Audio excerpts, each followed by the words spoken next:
दोस्तों नमस्कार। भारत की राजनीति कब करवट ले ले कोई नहीं जानता है और कहते हैं कि सियासी हवा को जिसने पकड़ लिया उससे बेहतरीन स्थिति किसी की होती नहीं है और सियासी हवा को पकड़ पाना हर किसी के बूते की बात नहीं है। लेकिन सियासी हवा को सबसे पहले अगर कोई पकड़ सकता है तो वह धंधे वाला शख्स ही होता है। उसके हजारों करोड़ की संपत्ति धंधों में लगी होती है। इसीलिए कहते हैं बिजनेसमैन हो या कॉरपोरेट, सबसे पहले जान लेते हैं कि दरअसल सियासी हवा किस दिशा में बहेगी और जिस दिशा में बहेगी वह कब तक बरकरार रहेगी।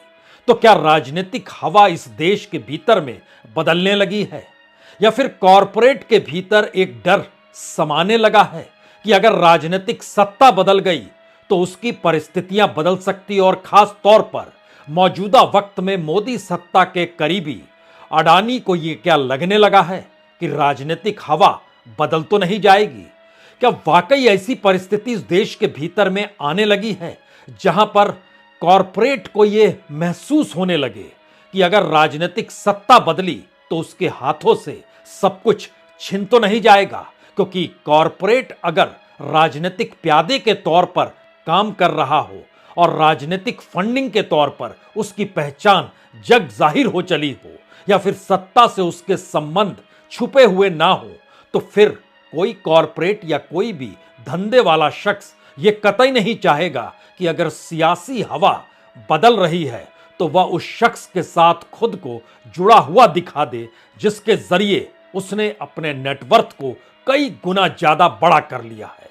यह किस्सा दरअसल अडानी का है, अडानी ग्रुप का है।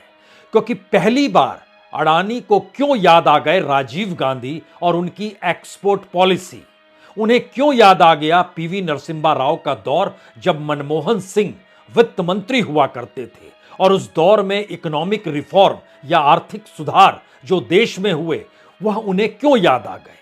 और तो और 2008 में जब विश्वव्यापी मंदी आई थी उस वक्त भारत ने उस मंदी को हराया था और भारत पर कोई उस अंतर्राष्ट्रीय मंदी का असर नहीं पड़ा था। उस दौर को भी अडानी क्यों याद कर रहे हैं। एक इंटरव्यू में उन्होंने जिस तरीके से बतलाया कि उनका अपना धंधा 4 सीढ़ियों और 4 पायदानों के आश्रय ही यहां तक पहुंचा है, उसमें उन्होंने नरेंद्र मोदी का नाम जरूर लिया, लेकिन वह भी गुजरात के मुख्यमंत्री रहते हुए। बतौर प्रधानमंत्री उन्होंने नाम नहीं लिया, जबकि यह हर कोई जानता है कि बीते बरस लगभग 48-49 अरब डॉलर का नेटवर्थ बीते बरस में उनकी संपत्ति में बढ़ा है। हर कोई जानता है कि उससे एक बरस पहले यानी 2021 में लगभग 40 अरब डॉलर नेटवर्थ उनका बढ़ा है। और इस देश के भीतर में जो भी प्रोजेक्ट है, चाहे वो इंफ्रास्ट्रक्चर से जुड़े हों, चाहे वो एनर्जी से जुड़े हों, चाहे डिफेंस से जुड़े हुए हों, चाहे इस देश के पोर्ट एयरपोर्ट से जुड़े हों, हर क्षेत्र में अडानी का वर्चस्व इस देश के सामने है। और राजनीतिक तौर पर अडानी किसी दूसरे के नहीं बल्कि राहुल गांधी के निशाने पर है। राहुल गांधी ने दिल्ली में दिए भाषण में भी जब अडानी का जिक्र किया तो तालियां बजने लगी। मैसेज बहुत साफ है कि अडानी इस बात को समझ रहे हैं कि राजनीतिक तौर पर उनकी निकटता नरेंद्र मोदी के साथ जरूर है और नरेंद्र मोदी के काल में ही दुनिया ने पहचाना कि कोई गौतम अडानी नाम का शख्स भी भारत में है। बरस दर बरस बढ़ता हुआ नेटवर्थ और बरस दर बरस इसी दौर में भारत के जीडीपी का नीचे जाना, भारत के इंफ्रास्ट्रक्चर और उसके ग्रोथ का नीचे जाना, भारत के कोर सेक्टर का नीचे जाना, लेकिन अडानी यानी गौतम अडानी का नेटवर्थ लगातार बढ़ते चले जाना। यह कोई आसान बात नहीं है कि किसी देश में एक सत्ता के बदलने के बाद एक कॉरपोरेट ना सिर्फ सर्वश्रेष्ठ हो जाए बल्कि उसका नेटवर्थ दुनिया के तमाम रईसों को चुनौती देने लगे। और जिस वक्त दुनिया की अपनी इकोनॉमी तमाम मुश्किल हालातों से गुजर रही हो और तमाम कॉरपोरेट के सामने कई चुनौतियां हो, ऐसे वक्त में भारत के भीतर में अडानी ग्रुप के सामने कोई चुनौती क्यों निकल कर नहीं आई। और कर्ज में डूबी हुई कंपनी हो, 2,30,000 करोड़ से ज्यादा का कर्ज हो, लेकिन अलग अलग क्षेत्रों में पांव फैलाना उनका जारी रहा। बीते बरस लोगों ने यह भी देखा, बीते बरस ना कहें बल्कि इसी बरस कह लीजिए, सीमेंट कंपनी एसीसी और अंबुजा को भी अपने हाथ में ले लेना। और 2022 में जब उनके पिता की 100वीं पुण्यतिथि का मौका आया, तो ऐसे वक्त में 100वीं जयंती कहिए, उस वक्त में उन्होंने ऐलान किया कि वह इतनी बड़ी तादाद में सामाजिक कार्य करेंगे। अगर 2014 में जब नरेंद्र मोदी देश के प्रधानमंत्री बने थे, उस वक्त के उनके नेटवर्थ को देखिएगा, तो उस समय के नेटवर्थ से 3 गुना ज्यादा पैसा वह सामाजिक तौर पर खर्च करने को तैयार है। यह पूरा किस्सा क्या है? यह किस्सा ना कहिए, इस देश की राजनीतिक हवा क्या वाकई बदल रही है? क्योंकि अडानी कहते हैं कि उनके सामने पहली बार किसी भारत के प्रधानमंत्री ने रास्ता खोला तो वह राजीव गांधी थे। राजीव गांधी के काल में जब एग्जिम पॉलिसी लाई गई जो एक्सपोर्ट और इंपोर्ट की दिशा में जाती है, तो उन्होंने एक्सपोर्ट और इंपोर्ट का बिजनेस शुरू किया। यह जिक्र कर रहे हैं 1988 का। उससे पहले राजीव गांधी अंतर्राष्ट्रीय तौर पर जब घूम रहे थे तो भारत की एक्सपोर्ट इंपोर्ट पॉलिसी को लेके वो लगातार काम कर रहे थे। उस वक्त के कॉमर्स मिनिस्टर और फाइनेंस मिनिस्टर और भारत के भीतर में उस दौर में प्लानिंग कमीशन भी इस पे काम कर रही थी। लेकिन क्या किसी ने सोचा था कि राजीव गांधी यानी 1988 का मतलब है लगभग 35 साल पहले का किस्सा कहा जा रहा है।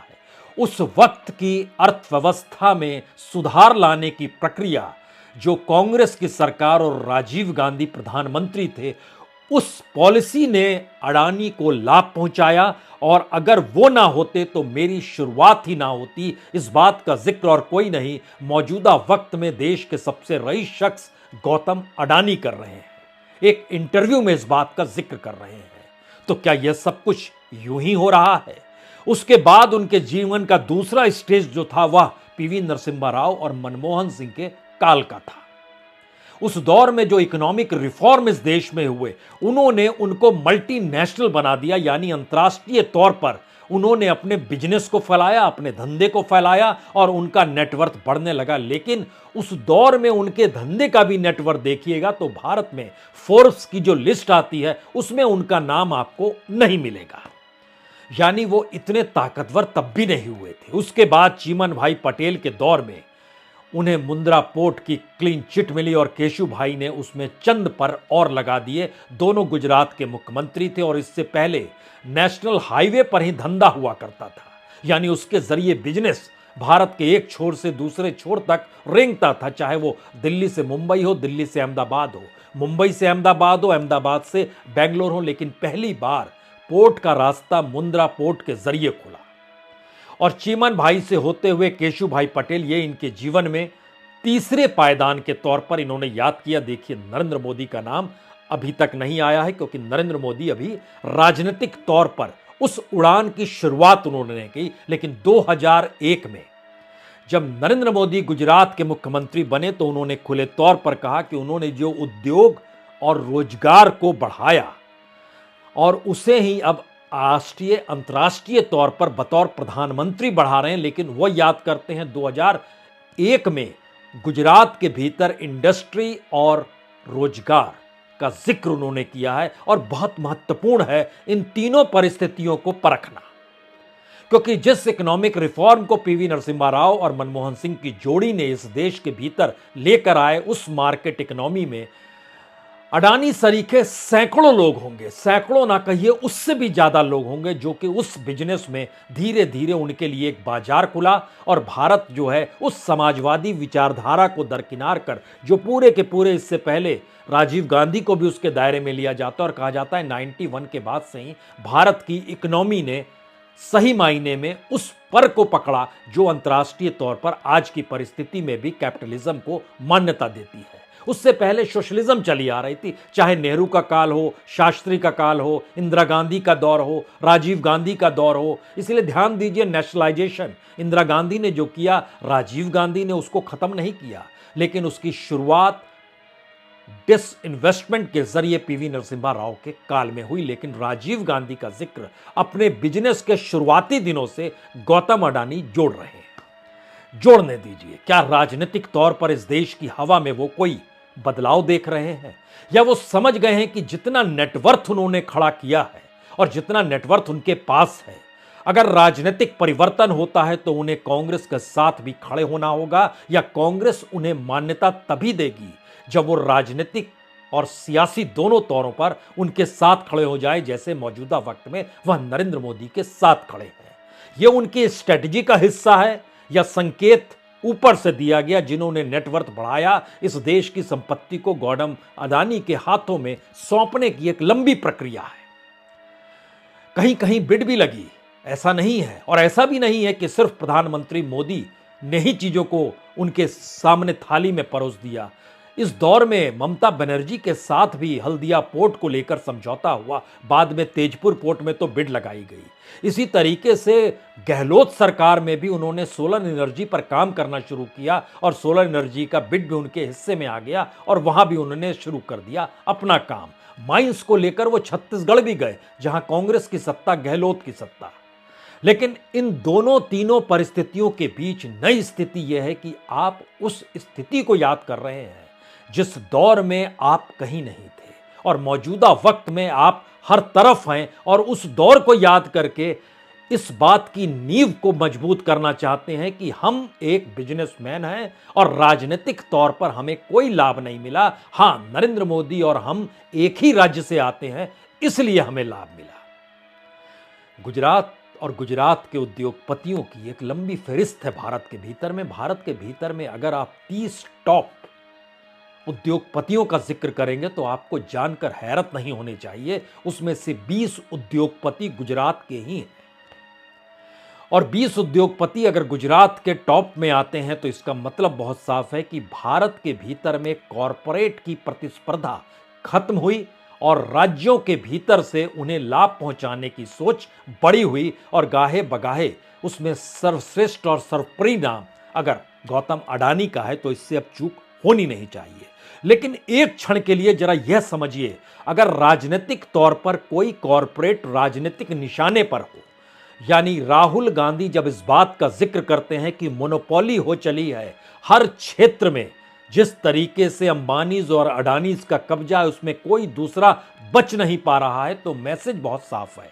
जब हमारे पास राजनीतिक सत्ता होगी तो हम प्रतिस्पर्धा चाहेंगे, और अभी के दौर में जो निर्णय हुए, जो निर्णय लिए गए, जो लागू हुए और उसका लाभ जो आपको मिला, उस पर असर पड़ेगा। यह एक नहीं बोली गई, बोलने और समझने वाली भाषा है राजनीतिक तौर पर। तो क्या अडानी इसको समझ रहे हैं?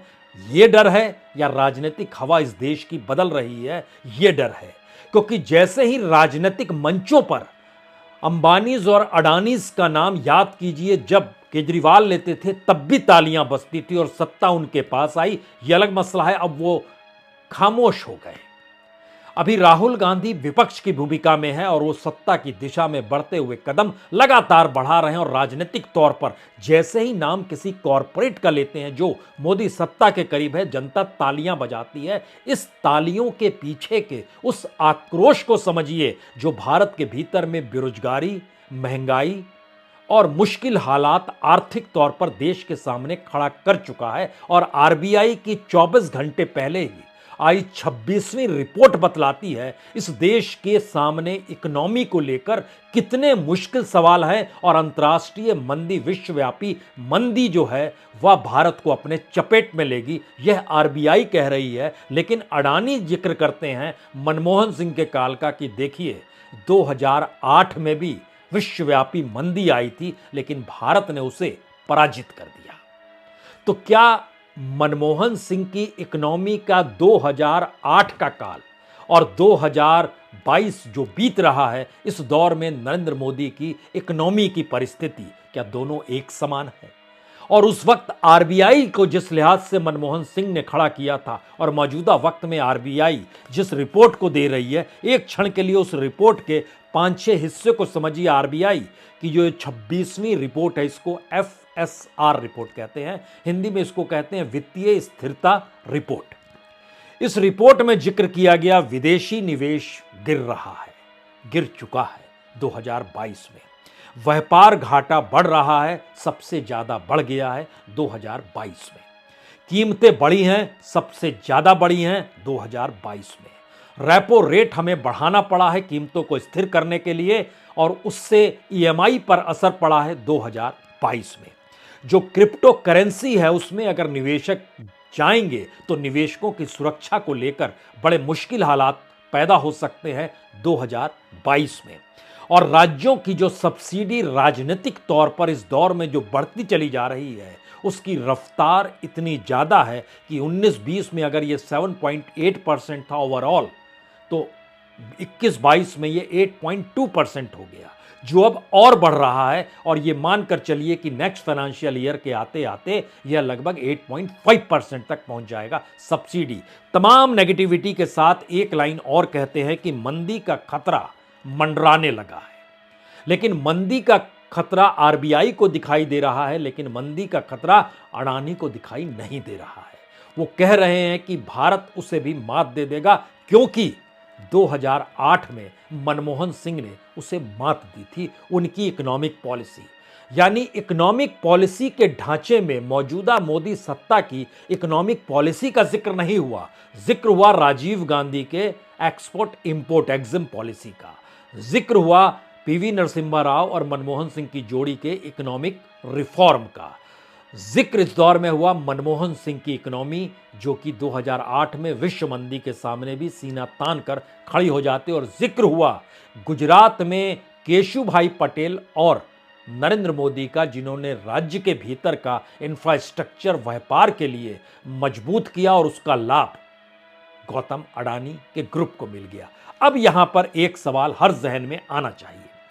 2014 में अडानी ग्रुप का नेटवर्थ जो था $2.8 बिलियन था। $2.8 बिलियन, यानी लगभग आज के हिसाब से, डॉलर के हिसाब से 23,171 करोड़।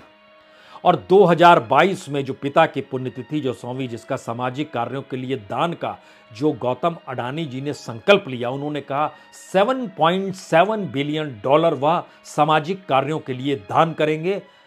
यानी 2014 का जो नेटवर्थ था उससे 3 गुने से ज्यादा, उस समय 2.8 था, $7.7 बिलियन दान करने का जिक्र है। रुपए में समझें तो उस समय 23,171 करोड़, और आज की तारीख में 63,721 करोड़ दान ही कर देंगे। इतना नेटवर्थ इस देश के भीतर में, खास तौर से तब जब कोविड काल के बाद भारत की जीडीपी नेगेटिव में चली गई। न सिर्फ नेगेटिव में चली गई, बल्कि पूरा कोर सेक्टर नेगेटिव में, मैन्युफैक्चरिंग सेक्टर नेगेटिव में, रोजगार के कोई साधन नहीं बच रहे हैं, डिग्रीधारी हाथ खाली हैं। उस दौर में भारत के भीतर में अडानी के नेटवर्थ को जरा बारीकी से अगर समझें तो $8.9 बिलियन, यह 2020 का जिक्र हम कर रहे हैं। उसके बाद से शुरू हो जाता है कोविड से इकोनॉमी का प्रभावी होना। लेकिन सोचिए, जिस कोविड काल में भारत ही नहीं समूची दुनिया अर्थव्यवस्था के डामाडोल होने की परिस्थितियों से जूझ रही थी, हर देश का सेंट्रल बैंक परेशान था, उस वक्त में $8.9 बिलियन से नेटवर्थ बढ़कर पहुंच जाता है $50.5 बिलियन, यानी 73,000 करोड़ से बढ़कर 4,13,000 करोड़ उस कोविड काल के दौर में नेटवर्थ बढ़ जाता है। उसके बाद वह 4,13,000 करोड़ से बढ़कर 7,44,000 करोड़ हो जाता है, 90 बिलियन। और आज की तारीख में यह 130 बिलियन, यानी 10 लाख करोड़ से ज्यादा का नेटवर्थ है। भारत की अपनी इकोनॉमी और भारत के भीतर के अपने प्रोडक्ट्स, ऐसा कुछ भी आपको नहीं मिलेगा कि कहीं पर कोई ऐसी तेजी आ गई कि कंपनियों ने कमाल कर दिया और उसके बाद उनको प्रॉफिट मिलने लगा। ऐसा किसी भी कंपनी के साथ आपको जुड़ा हुआ दिखाई नहीं देगा।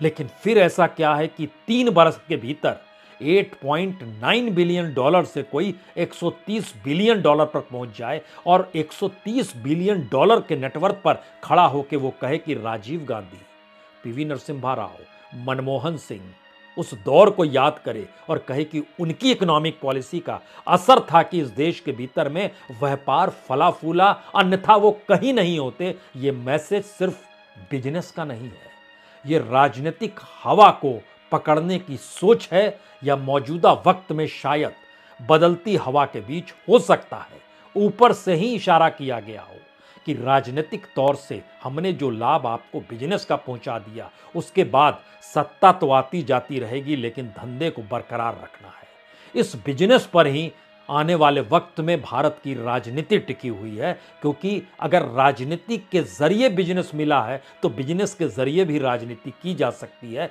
यह एक संदेश तो नहीं है। राजनीतिक तौर पर कुछ भी हो सकता है, लेकिन राजनीतिक हवा बदल रही है क्या? जब इन बातों का जिक्र कर रहे हैं तो सोचिए, मुंद्रा पोर्ट से लेकर, मुंद्रा पोर्ट के बाद की परिस्थिति से लेकर एनर्जी का क्षेत्र हो, बंदरगाहों में तो पोर्ट किंग के तौर पर पहचान हो ही गई। लॉजिस्टिक का इस देश के भीतर में जो भी बाहर से जो भी माल आ रहा है वो इसी कंपनी के जरिए चीजों को आगे जाए, जो लॉजिस्टिक उसके हाथ में है। Mining, gas, green, defence, aerospace, cement, airport, कितने नाम आप ले सकते हैं। इन तमाम नामों के साथ नेटवर्थ को जोड़ते चले जाइए और कल्पना कीजिए, क्या किसी दूसरी सत्ता परिवर्तन के बाद जो सरकार आएगी, क्या वो अडानी को प्यादा मानकर खारिज कर सकती है, या भारत की अर्थव्यवस्था से वो खिलवाड़ कर सकती है? क्योंकि जब इतनी बड़ी तादाद में इस देश के भीतर की इकोनॉमी को वो समेटे हुए है वह ग्रुप, तो उस ग्रुप को दरकिनार करना किसी भी राजनीतिक सत्ता के लिए मुश्किल होगी, क्योंकि क्राइसिस जो इस देश की इकोनॉमी के साथ हुआ है उसमें एक असर ममता बनर्जी, एक असर गहलोत, इनके जरिए भी निकल कर आया कि इनको भी राज्य में पूंजी चाहिए, तो इन्होंने उस प्रोजेक्ट को हरी झंडी दिखा दी जो अडानीज की ही क्यों ना हो। और गहलोत के अपने नेता राजनीतिक तौर पर अडानी पर निशाना ही क्यों ना साध रहे हो, और इस देश में राजनीतिक तौर पर अडानी का नाम लेते ही जनता तालियां बजाने लगे, तो इसका मतलब बहुत साफ है कि राजनीति का फलसफा जनता के साथ जुड़ता है, धंधे का फलसफा राजनीति के साथ जुड़ता है। इन दोनों त्रिकोण को जरा समझने की कोशिश कर लीजिए आखिर में, जिसके बाद इसको आप डिकोड कर पाएंगे कि बदलती राजनीतिक हवा के बीच किसी भी धंधे वाले शख्स को, किसी भी बिजनेसमैन को जरूरत होती है राजनीतिक आशीर्वाद की। बिना उसके काम नहीं चलेगा, और खास तौर से एक ऐसा ग्रुप जो कि राजनीतिक आशीर्वाद से ही फला फूला, इस देश के भीतर में उन्होंने कोई ऐसा प्रोडक्ट नहीं दे दिया जिस प्रोडक्ट को लेकर आप कहें वाह, किस कंपनी ने क्या शानदार प्रोडक्ट बनाया है, और उसकी कीमत भी देखिए जनता के कितने अनुकूल है, आपको देखने नहीं मिलेगा। तो बेसिक इंफ्रास्ट्रक्चर जो इस देश की इकोनॉमी का है वो कॉरपोरेट के नेटवर्थ को बढ़ाता है, जनता को लाभ नहीं दे पाता है। यह पहला सच है। दूसरा सच है कि राजनीति जब बिजनेस में पूंजी लगाती है तो चुनाव जीतने या हारते के बाद फिर से जीतने के लिए उस पूंजी को वो वापस चाहती है, रिटर्न चाहती है। उसकी बिसात भी इस देश में बिछ गई।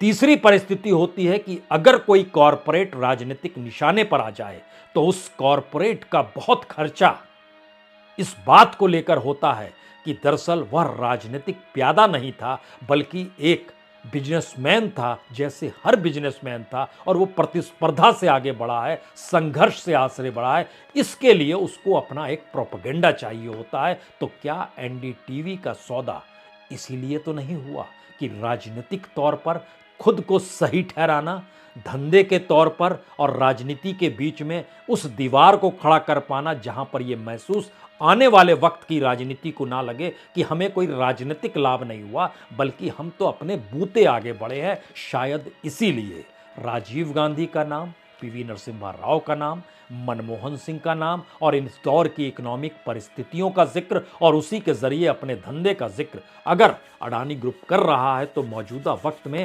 राजनीतिक तौर पर बदलती हवा आप महसूस कर सकते हैं तो कर लीजिए, और 2024 की दिशा में बढ़ते हुए कदमों के साथ इस बदलती हवा की उस खुशबू को महसूस कीजिए जो कि धंधे के जरिए राजनीति को प्रभावित करती है, और वो पहले महसूस कर लेता है कि दरअसल हवा किधर बह रही है। बहुत बहुत शुक्रिया, बहुत बहुत शुक्रिया।